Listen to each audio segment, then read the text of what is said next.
अल्प प्राण में और कौन कौन शामिल होता है? अल्प प्राण में इसके अलावा पहले तीसरे वर्ण के अलावा और कौन शामिल है? और महाप्राण में अभी कौन शामिल है? क्योंकि वहां जगह नहीं बची थी, तो महाप्राण में भी अभी कई सारे वर्ण शामिल है। सुनो ध्यान से, अल्प प्राण में और कौन शामिल होता, तो आपको ये ध्यान रखना है कि आपके मूल स्वर भी शामिल होते हैं। अब कहा सर जी ये मूल स्वर कितने होते हैं? तो हमने आपको कल बताए थे 4 होते हैं। कौन कौन से? छोटा, छोटी, छोटाऊ और री। ये 4 आपके स्वर यहां काउंट होंगे, ठीक है। इसके अलावा दीर्घ और संयुक्त स्वर यहां शामिल होते हैं। दीर्घ संयुक्त स्वर, दीर्घ संयुक्त स्वर इसमें शामिल होंगे। बोले सर जी ये कितने होते? तो हमने कल बताए थे 7।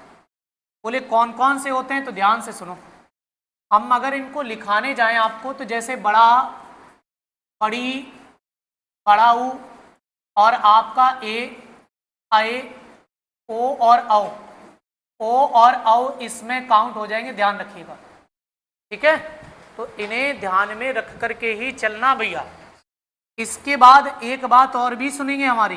बोले क्या सर जी? हमने कहा भैया मूल स्वर हो गए, अब आपके अंतस्थ वर्ण भी यहीं पर आते हैं। अंतस्थ वर्ण जो होते हैं वो हमने बताया था, इन्हीं को यण व्यंजन भी कहते हैं या यण वर्ण के नाम से भी जानते हैं। इनकी संख्या भी 4 होती है। बोले कौन कौन? तो कहते हैं या, रा, ला और वा। ये भी आपके इसी में शामिल होते हैं अल्प प्राण में। और अगर आगे चलेंगे तो महाप्राण में आपके ऊष्म वर्ण शामिल होते हैं बच्चों। ऊष्म वर्ण या इसी को सल व्यंजन भी कहते हैं। तो आपको ये कल कहानी बताई भी थी। इस सल व्यंजन या ऊष्म वर्णों की संख्या 4 होती है। बोले कौन कौन सर जी? तो हमने आपको लिखा था सा और सा और हा, ये आपके इंक्लूड होते हैं सल व्यंजन में। तो आपके ये अल्प प्राण में बोले जाएंगे और वो वाले महाप्राण में बोले जाएंगे।